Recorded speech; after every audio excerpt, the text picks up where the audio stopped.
who has considerable experience in this field. He announced his new game yesterday, and it is all about basically reinventing the adventure game and doing away with a bunch of genre tropes that he finds personally very trying. So we've got him on stage to fight with some other experts who have a bit more experience of making games in a slightly more traditional way. So that's Jessica and more Dave. Experience than Dan has. And hosted by Alice Bell of Rock Paper Shotgun. So please welcome our panel.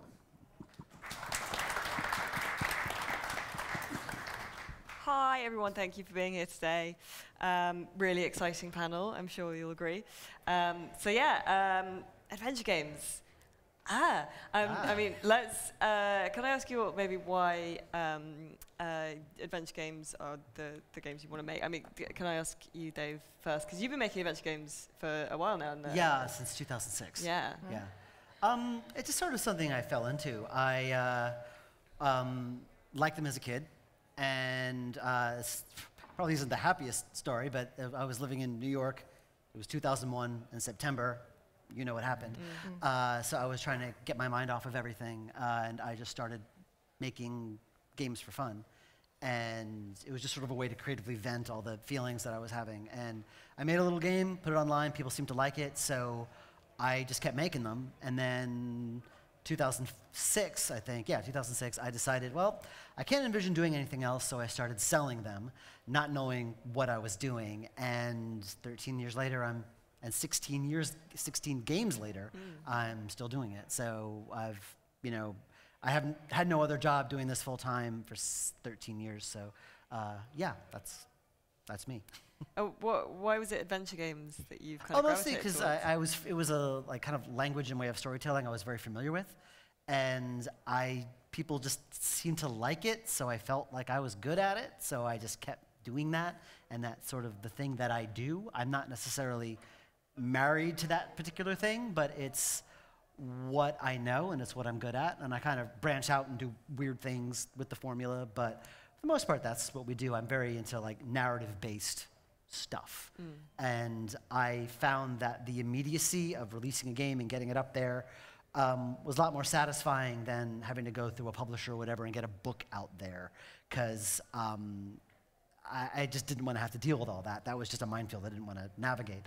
But just being able to release a game, get it out there, and have people buy it and play it right away, and getting the feedback right away, I really like that. That's why I do games instead of novels or anything else. But yeah, that's pretty much it. Jessica, your game is out today. Yes, we launched this morning. We are. Yeah. Thank you. We are Dance of Death, Jalak and Faye, and we are out on Steam. If you want to go check it out, please. Pretty please. So the first game for the studio, not first game for you, but first for the studio. No, definitely not the first game for me. No. Yeah, so it's first game for the studio. And for me, our first game was always going to be an adventure game. For me, stories are one of the most important things we can do. And I believe that adventure gaming is one of the best vehicles that gaming has for telling a strong narrative. I think it has enough sort of leeway within the genre to be able to play and experiment with branching and bits and pieces. So for me, was the most exciting part about it, and allows us to kind of explore stories, explore multiple stories, and basically, ultimately, do what we as game developers do, which is create worlds. So that's why we were definitely going to always make an adventure game. And I grew up on adventure games. I was a Sierra girl myself. I played like all the games. For me, like one that always sticks in my mind was I think it was King's Quest VII. And for me as a little girl, like it was the one where you play as the princess and the queen, and the chapters back to back, and like I fucking love that. Like the amount of times I played that back to back, and it was like you had the two stories and the way they interleaved, and having these female protagonists, and having these.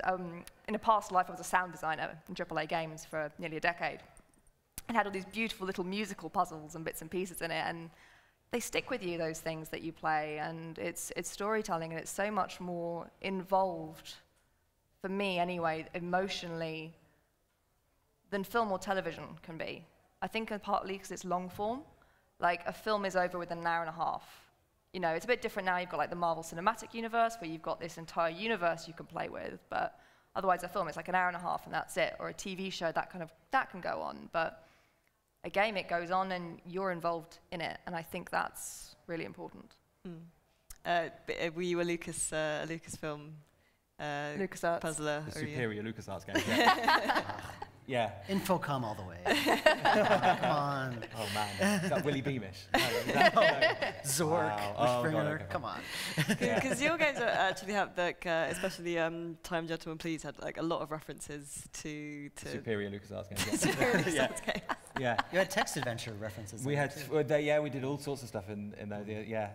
I mean, the thing is, similar sort of stuff. You know, they were very much games from my childhood that Ben and I bonded over at school, like playing Day of the Tentacle and Sam & Max and Full Throttle, which I consider like the holy trinity of adventure games. So yeah, and we made Ben There, Dan That, and Time Gentleman Please 10 years ago. We started out about basically the same sort of time. So that they were about Ben There, Dan That was about the same time as Shiva, I think. Maybe a little bit later, I'm not entirely sure, but I've always used Dave as like a reference point, because people say to me, like, you know, are you going to do more adventure games? And I say no, because like, I feel like if I did what Dave Gilbert does and just always makes adventure games, I would have gone potty by now. I would have gone absolutely mad. Like, so I've sort of gone off and done different things, but it's one of those genres that has sort of like always stuck in my mind as a sort of happy place. Yeah. So it's quite nice to come back to it after doing, you know, I've done like a multiplayer game, and I've done a roguelike, and I've done a sort of stupid sports game. So it's quite nice to come back to it, something that's a little bit, it's nice making it, because like, if I put that rock there, I know that rock is there, and like like making a procedurally generated thing where the rock will be in the sky at some point or whatever. Yeah. You put something down and you know where it is, and you know exactly where all the triggers are, and you know where all the cues and what the dialogue is going to be. Is actually quite sort of soothing in a lot of ways from a game development point of view. Yeah. Well, let's talk a little bit, I guess, about the past of adventure games as well, because we have mentioned the kind of different those sort of key studios that kind of started the trend, and it seems to be like the tyranny of nostalgia, we kind of refer to it as in RPS, can be kind of a dangerous trap to fall into, right? You have to innovate. If you play like I mean, they're still amazing, but the Day of the Tentacle remastered really brought back to me, like, quite how hard work quite a lot of this is. This is something I loved as a kid. I haven't played Sam & Max in a while, but there's quite a lot of stuff in there that you just think, like, this is just standing still and reading quite a lot of this, and I'm not entirely sure I'm at a place in my life anymore where standing still and reading in a game is really sort of the most valuable use of my time in a lot of ways. So like, it's quite, so, you know, I think you're right that like looking back, you can see that there's a lot of stuff in here that I'm not happy with anymore. Yeah. But you know, it's not that those games didn't mean a lot to me at the time, but it's not stuff that I would want to sort of do now. I agree completely. Like, that's something we really tried to do in Dance of Death, was drag the genre kicking and screaming to now, to new consoles, to new tech. I think there is a dangerous hole of people falling into this little nostalgic and very much text-based, because, you know, as horrible as it is, it's a cheaper option. You know, it's easy to make these games, like little text-based adventure games, things like that. You can make them quite quickly, you can put them out there, and it does cost a lot more money to have a fully animated, fully voiced game. And we were in a very lucky position to be able to do that. So it's like, okay, let's take this adventure genre and do that. So that's why we put so much money into our voice cast, because our game is completely fully voiced. Like, we have a cast of, I think, nearly 30 actors, and 40 NPCs, and every single character you talk to, it's a different voice, it's a different character. And I think that for me was really important, because again, it's not standing around and reading, it was having these live performances, it was recording the actors together in the same room, or the leads, so you got that naturalistic performance. So we tackled it almost a lot more like a Netflix show in the way that we dealt with it. And the same with kind of the tech we had. It was like, okay, we're dealing with leading edge technology. So we were pushing Unity to the limit of what Unity could do, writing new tech. We used Inkle by Ink, and we pushed that as far as we could, building our own things to put that. So it ran with Wise, so we ran our lip sync tech off all of that. And it's basically, what can we do with all this incredible technology we have today and put it within the genre of yesterday, almost? Well, it's interesting when you bring up nostalgia, because our games are often called like love letters to the past, nostalgia fests, tribute to the golden age, and I hate that. Like, really, really hate that. Because like I look at those old games, and yeah, like Dan said there, I almost called you Ben. Jesus. I get that a lot. I lost my train of thought. Yeah. I don't like that, because I don't feel like we're making those kind of games. Those games were good at the time. Like, you go back and you replay a lot of them, you'll see that they're not, like, bits of them are just not terribly fun. A lot of the standing around and reading, and like, no matter how funny the dialogue is, no matter how well written something is, if it's just a little sprite or a portrait talking and nothing interesting is happening, or you're not doing anything interesting, it's gonna get boring. And so a lot of the time, yeah, it's easy to write lots of dialogue. It takes a lot more time to cut it down and decide what not to write. But yeah, I hate the nostalgia thing, because I feel like we're all of us here are doing something new. We're trying to, they're designed for a modern audience, but at the same time, I can't deny the games look retro, because we are a team of like 2 people, and it's the quickest and most efficient way of getting the games done and out is to use the low-res style. And yet they're still considered retro throwbacks. And it's something that I've had trouble reconciling throughout my entire career. It's like, no, it's not a nostalgia love fest, come on. But it's just the perception people have of us, because the games look old, even if I don't think they play old. I think as soon as you have anything that's kind of that low-res visual, people will automatically, like if you look at something like Thimbleweed Park, you know, that was very clever, like under the hood, you know, that's all using modern tech, but it's still considered, you know, it's pixel art. It's quite telling if you look at trailers. If you've ever cut a trailer of an adventure game, or if you watch any of them, it's quite telling, because it's really difficult, because so much of the gameplay is a character walking across from left to right, or talking, and that's like the sweeping majority of it, and it's really difficult to cut like any bit of action where something falls over or whatever is 100% in the trailer. I think Unavowed has a trailer of like a block of ice just falling over, like yay, action. Let's talk a little bit about adventure game logic, and the kind of the puzzling, because that's a huge part of adventure games, right? It's not an adventure game if it doesn't have puzzles in some way, right? No, I don't agree with that. Don't agree. No. I do. I'm with you. You've got to have a roadblock, and you've got to combine some things to get through it. And then it's an adventure game. So the game you've announced today is Lair of the Clockwork God. Yep. Right. And you said just before we started that it's a lot of what you're doing in that is kind of sending up some of the conventions of. Well, that's always what the old Dan and Ben games did, was like a little bit. Talking about the improbable stupidness of like picking up a ladder and putting it in your inventory was always like part of the silliness of the genre. I think we weren't doing anything particularly innovative with that, because all the old games did that as well. It was they were more just like I don't want to use that phrase love letter now, but it's like a love letter, that kind of thing. But in terms of like the mechanics of a puzzle game like that, we always have this sort of understanding that as long as you something Ben always says, which is that as long as you flag up to the player what your logic is, you're fine. So you can have like a stupid combination of items to make a stupid third one, but as long as you surround that with, okay, here's the internal logic of the game, here's what we're thinking, and so the player isn't just like, this makes no sense, like a monkey wrench thing that just sticks out like a sore thumb and makes no sense, as long as you surround it with dialogue that sort of massages the player into the right kind of direction. Helps, comedy massively helps, because you can just go fourth wall with it and have it make sense. That's always been, we're quite lucky in that sense that we can be as like frivolous with the concept as we like. But yeah, that's I'm being flippant, but it is kind of, when I think about adventure games, it is a critical part of it for me, is plenty of verbs, nice big inventory of things to combine. You know, otherwise I sort of feel like I'm being led along a path. You know, there was a lot of, when point and clicks kind of came back in like 2007, 2008, and you know, there was a lot of sort of Telltale, and there was a lot of the other guys doing it. But as far as we were concerned, reduced the mechanics the wrong way. So like one click did everything.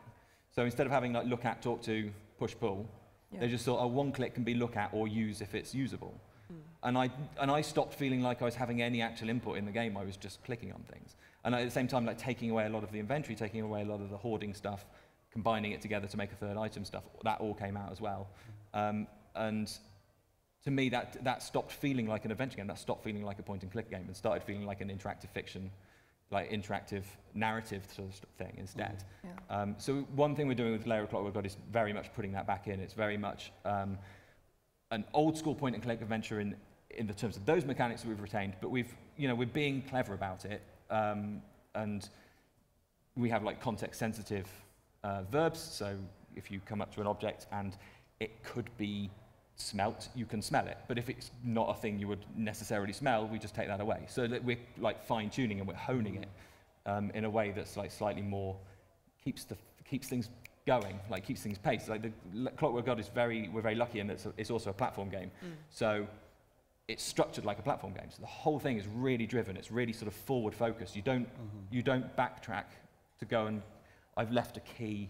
I saw a key like in a room 4 hours ago. I've got to go back and get it, and so I can bring it back here. The whole thing is like really localized. It's like laser focused. It just keeps that pace going. That keeps it forward focused. The forward momentum is a very important thing. That's also a very modern thing. You want to keep going, especially since it's about a story in the end. Yeah.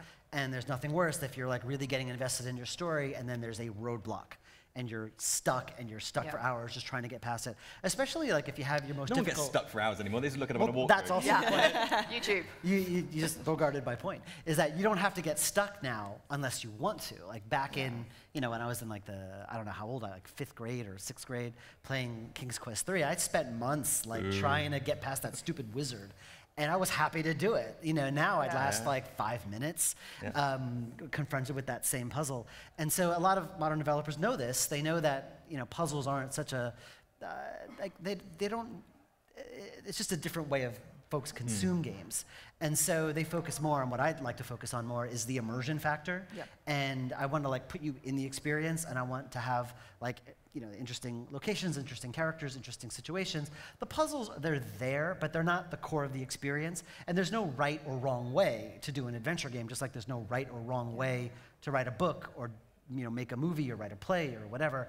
It's just a way of telling a story in the end. There are adventure games with lots of puzzles. There are adventure games with no puzzles. There's adventure games with something in between, some that focus on characters, others that focus on exploration. You know, just same with films and novels or whatever. So there's no right or wrong way to do it. But if you happen to like one versus the other, you know, then there's so much out there now. It's one of those weird things that like adventure game means something different to point and click actually now. That like if you say point and click to me, I think of old LucasArts games. And if you say adventure game, I think of like the wealth of things that have happened since, like right up until now, and not necessarily things that fit into that inventory combining. It's a weird name, point and click. We've tried No, I like hard. You like the name? I don't love like the name point and click. Yeah, we've been trying not to say point and click when advertising and talking about Dance of Death because of that very reason, because we don't have an inventory system as such, because well, we didn't want one. Quite simply, we didn't want one. We didn't think it would improve the game to put one in. We did have one early on, and we thought about, you know, having coins and interacting with things like that, but we decided that the game just didn't need it. It was making the game clunkier, and to focus on the more emotional experiences. And so our logic system is based entirely around your interaction with the characters, and it's a very diverse branching, and it's not necessarily you'll get different endings, but you'll get different emotional responses from the characters depending on everything. So we desperately didn't want to say point and click, even though you point and click to walk around. So everyone's playing it, and they go, oh, it's this new point and click game, and they're like, where's the puzzles? We're like, we're not like that. The puzzles are emotional so to speak. It's a very complex thing, because you're right, adventure gaming is so, it's this glorious genre because it is so wide. And you know, and the trouble is, you do say point and click, and it fine tunes and it completely narrows it down to that little genre, I think, which can be a problem. So I have a little bit of an issue with point and click just because it's personally offended me in my trying to selling of my game. That's because you played Sierra games. You'd have played LucasArts games, you'd be fine with the whole concept. Well, what's funny, you mentioned something about having an inventory and everything. And a long time ago, I worked on this game called Emerald City Confidential, and I worked on it with an actual publisher. The only time I ever did that, and they had money to actually have like proper play testing, like in a room where you watch them play and you don't interrupt them. And it was fascinating how it was so difficult. Like, these are new players who had never played a real adventure game. Why did I say real adventure game? That's so gatekeeping. They'd never played an adventure game before. Real adventure game. And so it was interesting to see them struggle with an inventory system. And it was really one thing that drove us all crazy. Everyone came in, and it's a very obvious puzzle. You're in a room, there's a locked door, crowbar on the floor. We all know how to open that stupid door. But like 90% of the players, they would click on the crowbar, and then they're like, where'd it go? And even though there's an inventory thing at the bottom, they didn't make that connection.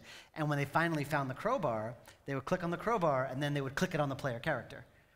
And we're like, what are you doing? And we finally asked, like, why are you doing that? Like, oh, I'm giving it to her, so she can open the door. And it makes total logical sense. But if you had never grown up with that, that would be the obvious thing to do. If you hadn't grown up with it, you don't know how to do it. And it was this eye-opening thing, like, wow, like, people just don't know how this works anymore. And so getting around that and tutorializing something that seems so second nature for me was very difficult. I think there is an argument. I think you were right in sort of saying, when something like real adventure gaming, like gatekeeping. I think I shouldn't have said that. No, but I think that's a really important thing to actually kind of talk about, is the fact that with gaming, there can be this real kind of attitude that the game has to be difficult for it to be good. You have to be challenged, and you have to be smarter than the game to enjoy it, to be good at the game, rather than actually just enjoying the game for the experience that it is. We've crafted these experiences, we've crafted a story, and that's what we want you to enjoy. The difficulty level doesn't matter. So I think there is an argument to have, for all these games, to have these different ability levels. And I don't think there's anything wrong with having a game with no inventory, a game that doesn't allow you to fail, and it just allows you to, it kind of does handhold you along with the experience. And yeah, you'll get a completely different result if you are handheld along, but I don't think there's anything wrong with playing on easy or casual. One of the weird things we found about Ben There Dan That, which was a game we cobbled together in a few months, and then that did really well, and then we made Time Gentlemen Please. And people, despite Time Gentlemen Please being a longer, more involved game with better graphics and what I would consider proper puzzles that we'd really sort of agonized over, people preferred Ben There Dan That because it was a lot simpler. It was like it was a lot more forward focused. It had a lot simpler puzzles where it's like, oh, I found that thing and I can put that in there now. And people weren't necessarily interested in the really overly wrought, complicated Time Gentlemen Please stuff where you have like loads of different setups going on at the same time. So it's one of the things we learned from that process, which is that maybe like knocking it down a bit. But also, I mean, everything has a caveat of, because people ask me, it's like, oh, like, what do you think of this in a game, or what do you think of this mechanic or this mechanic? And all I can say is it fun? Yes. If so, then you did a good job. If not, then change it. So it's like, all right, maybe these people didn't like these puzzles. Then like maybe there was just something about the puzzles that you needed to tweak or change or signpost a little better or whatever. You just never know. Like, I change stuff all the time. I play test story. I've changed plot developments because I just realized it's not working. You iterate and you change and you update things, and you just learn that over time. You learn as you do more games, you learn the best way to do that. That's why my games take so much longer to make now, is because I do a lot more of that now than I used to. I think one of the interesting things about adventure games now is that a lot of people are now experimenting with having several, or at least more than one kind of protagonist or like key characters. And so, like, especially in Unavowed, which was Dave's most recent game, a lot of really nice story came from the characters talking to each other, even just incidentally. And a lot of the puzzles come from talking to other people.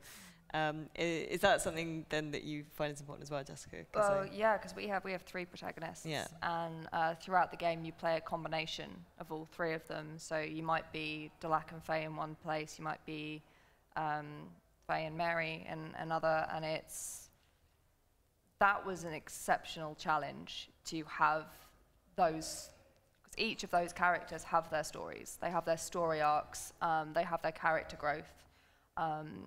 Written within our script, and then you have to take into account the branching dialogue options. How does the character grow within those branches, depending on what the character chooses? And then you've got the different relationships the characters can have with each of the 3 of them.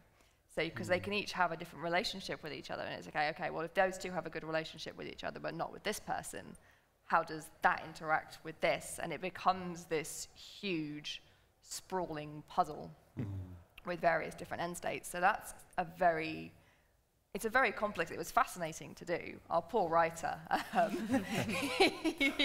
he basically just had his head in his hands, crying for months. But I had to do the same thing with Unavowed. I had like 5 different paths for every mission, and it's like, why did I? Yeah, it's like, why did you do this? He's like, he turns to me and he's like, Jess, if we ever do a game with 40 characters again, I'm just going to say no. It's not going to happen. I'm glad to hear you say what you said, because it's not just about writing characters. You are telling a story. You are making a game at the end of the day, and there has to be some level of interactivity. Yeah. And I know that this slight spoiler for my talk tomorrow, but whatever. It's often when I approach, like, okay, I want you to like these characters, but I want them to be fun to play and hang around with. So there's like a high level, which is like the feeling, like the feeling I'm trying to evoke. And then there's like the low level, which is like the nitty gritty things that, you do. How do these characters like advance the story? So these 2 things have to kind of work together to kind of push things forward. This is more of a narrative thing than an adventure game thing, but so that's how I approach it as well. You also had not just loads of different characters, but also 3 different sort of protagonist characters as well, if that makes sense. So you had 3... There were 4. 4. Yeah, 4. So that you could, that affected the game as well, and like that affected the different ways people interact with the character. It's, I don't know where I heard this from, but one advice to new indie devs I heard years ago is that, find a big game that does lots of things. It could be a AAA game that has some cool little mechanic, and make that your game. And I've always loved the companion systems in early BioWare games, or mid-era, I don't know what you call it, like Knights of the Old Republic to Jade Empire, where you choose characters to make up your party, and then they banter and talk about things. They react to what's around you, they react to what you do, and I always found that very rewarding because I chose this party group. And so I wanted to make that the core experience of Unavowed, which meant a lot of extra writing, but my goal to not make it about standing around was a lot of it happened in the background. While you were doing things, they would just randomly talk to each other and just sort of would kind of immerse you, and just it'd be like hanging out with your friends. And what impressed me about a game called Oxenfree, because it totally took all of my rules and thoughts of tight, efficient dialogue and kind of set them on fire. And it was still incredibly engaging, because the characters never shut up in Oxenfree. They keep talking. They will not shut up the entire game. But you're constantly doing stuff. And that actually was incredibly engaging, just like walking around while like my buddies were talking around me. I found that like a lot of fun. Oh, I think we're running a bit short on time. I think we've got time for a couple of questions. Oh, time flies. Do we have a mic anywhere? There, he's getting the mic. Here we go. Cool. John T will come round to you.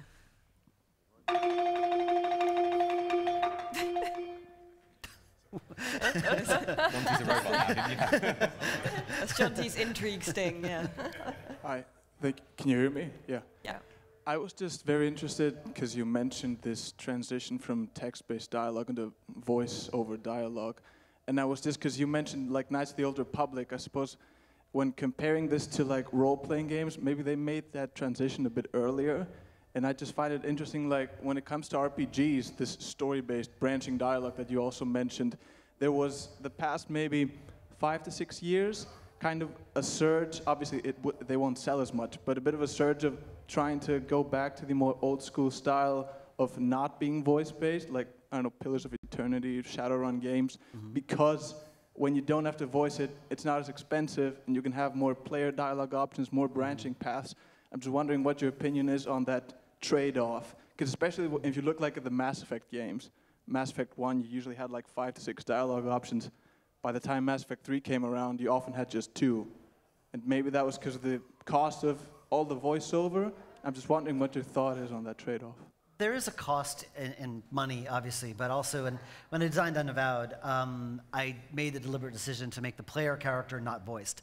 Kind of going back to like Knights of the Old Republic, where the player character, you would choose what to say, but then the other character would respond without the player saying anything. And I did that deliberately because with all the branching and, you know, you could choose an origin story and you could also be male or female, and it just was, I knew I'd still be recording the voiceover for that. It was just way too much work.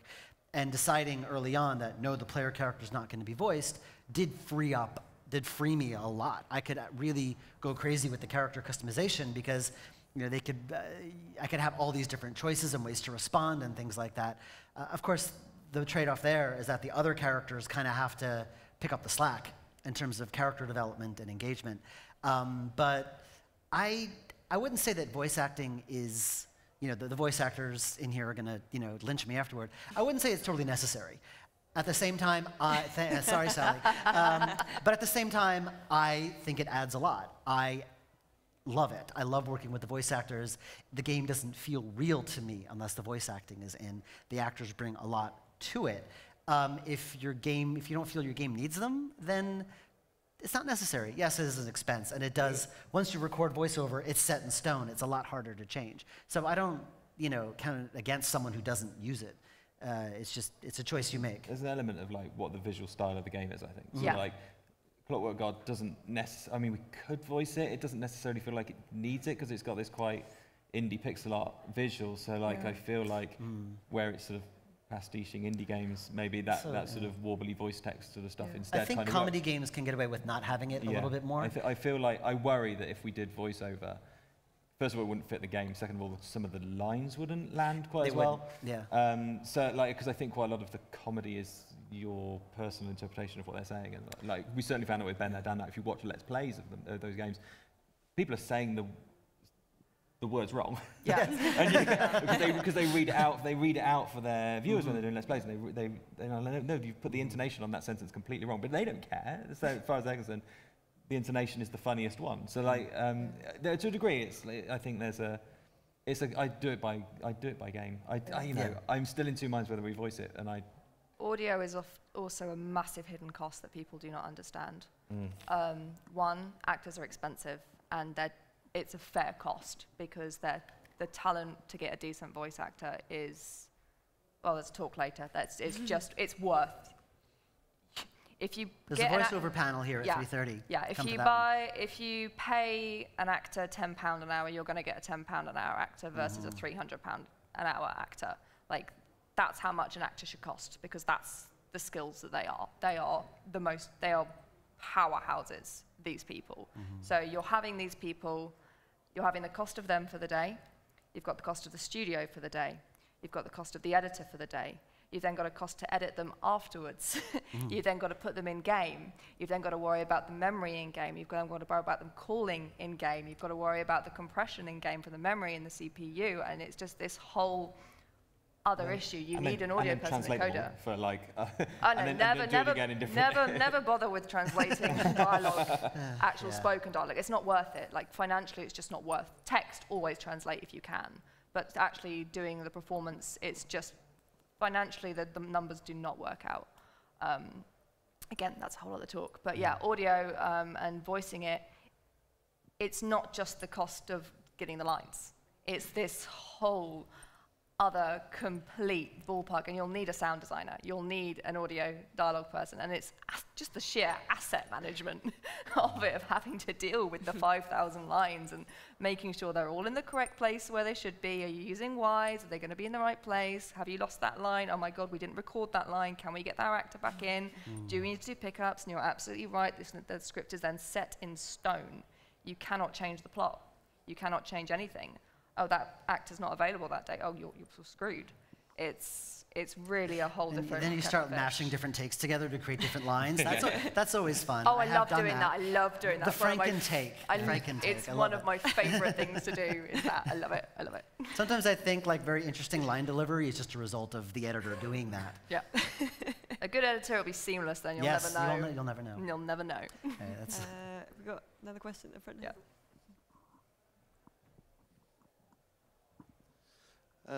I would like to address the survivability of the adventure games, narrative games, etc., like the title of this session.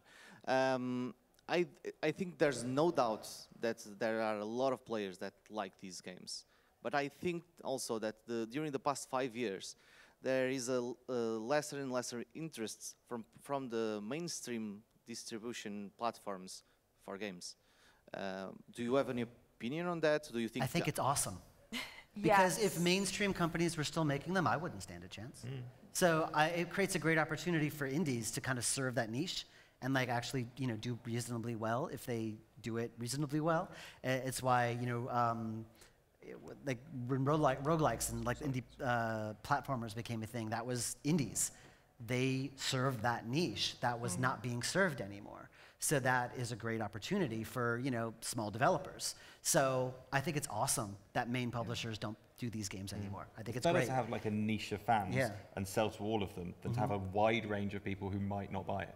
I'd rather make a point and click that 100,000 people buy than like a roguelike that absolutely a fraction of the potential audience buys. I think you're going to see a lot more publishers and bigger publishers push towards, you've got your Anthems, your Apex Legends, your Fortnites, your Overwatch. You're going to see more of those come out because financially when they win big and they win the biggest. And so it makes sense for a AAA company to do that. Just financially from a complete and utter business sense, it makes sense if you've got a good studio to go, we're going to take this risk. Because if it pays off incredibly well for them. It's a no-brainer for them. So it makes sense. It's like, it just doesn't, the numbers, again, different talk, the numbers just don't work for them. So it makes sense for the smaller teams to start doing that. Because we're not Rockstar. Rockstar are different. They own themselves. They can spend 6 years doing it. Valve can do what they want. Playdead can do what they want, It's a lot of, so much of it is just business. Thank you. I actually meant more regarding, for example, Valve, Epic, or any other store. The interest for those platforms to distribute and showcase the games. Do you think there's less interest? That's all algorithm done now. That's all. No one is picking anything. I mean, Unavowed if the fans get it and it gets wish listed, it gets pushed to the front page. That's the entirety. Valve are not picking and choosing. No. I don't like point and clicks this week. Let's put something else. Like Unavowed was never on the front page, but it was an IGF nominee a few weeks ago. Yeah. And so, sorry, little plug there. And so, like, oh wow, now it's on the front page. I wonder why. And so that was pretty cool, but yeah, it's all just algorithm based and what's. And Epic is entirely curated at the moment. Like they are very picky and choosy. Like they've got their entire layout for the next year or two, I think. They know Epic exactly does have what they're doing. Thimbleweed Park, so they do take them. Yeah, so they know exactly what they're doing when they're doing, and again, it's all they know what they want to sell and how they want to sell it. I mean, we didn't have time to talk about this a lot in the actual discussion, but Jessica, you went with Kickstarter, and actually a lot of the first big Kickstarter like banner games were adventure games, point and click games. Kickstarter's dead for games. Yeah, absolutely, completely. I don't think it's viable anymore for games. I think if you want any sum of money to actually be able to make a game, I think people do not understand the cost of making games. They really don't understand how much it is. Like they think, we'll just sit and we'll eat pot noodle and we'll code for a year and we'll make a great game. It's like, no. And I see, and it's like someone, I've got this adventure game that's on Kickstarter. We want $3,000. I'm like, dude, just you're devaluing everybody. Yeah, that's not enough for a that. coder for a month. Yeah. Let alone anyone else. We're just doing it for the publicity. I'm like, well, it's the worst thing about doing a Kickstarter is not making the goal. It's meeting the goal, but not having enough, because then you're screwed. you have to make the game because people are backing you. And you have to, and also if you meet your goal and you're asking for, say, you meet the bare minimum of your goal, you then have to deal with your perks. And again, it's just such a huge time sink. And if you're an indie, like, I cannot explain the time sink it was to put together a nice Kickstarter page, getting all the assets together, making all the little trailers, keeping up with the community. Like, you're all doing that whilst you're trying to make a game. Steam page together. So when you go back on the Steam page, it says, can you put together these 14,000 different size capture limiters for me? And it changes every time in the game. They change the requirements. They auto-generate some of them now, which is quite handy. But back in the day, there used to be like, honestly used to be like 20 different ones that like, I need a sort of 13 pixel high version of your And when you're a team of like 2 to 10, it's just, it's impossible because you're all so busy trying to do your own job and make your game the best game possible. And then you're having to take the time out to deal with this, to try and raise the money to try and finish the game or to get it to console. I think if you're making a physical product on Kickstarter at the moment, it's incredible, you know. I think Yooka-Laylee were the last big guys. Like, I know a lot of the guys there, and like, I've spoken to them heavily about their Kickstarter, and I think that was just insane for them. And there was lots of pros and cons. Like, their credit list is insane. But after that, it just, so many people then immediately jumped on the bandwagon, and I think a lot of people were like, oh, I'm going to make a game, without ever making a game before. And they asked for money for the public. And the public gave them the money based on some nice concept art. And then the game was never delivered, and their faith was destroyed. And that ruins it for everybody as well. And it's completely understandable. And so people saw our game, they're like, well, they're not going to deliver. Why should I give them the money? And it's like, no, we are a team of professionals. We've been in the industry for years and years and years. We've all worked on major products. We know exactly what we're doing and how to ship a product. My worry about Kickstarter was never about not making the goal. It's like, all right, I think actually we did a Kickstarter last year, not for one of my games, but a developer, Richard Cobbett, who used to write for Rock, Paper, Shotgun. Disclosure. Disclosure, he did a Kickstarter for a game he wanted to work on with me. He said, can I do a Kickstarter for it? Because I can offer, like, when I work with the developer, I can offer, like, my resources. I've got artists, I've got composers and QA and all this stuff that I can offer you to help make your game, but I can't pay the developer themselves. That's not something we can do. But he obviously wanted to be paid. So he said, can I do a Kickstarter for it? I'm like, okay, go ahead. I let him use, like, my, the brand. It was all under Wadget Eye, but it was all him doing it.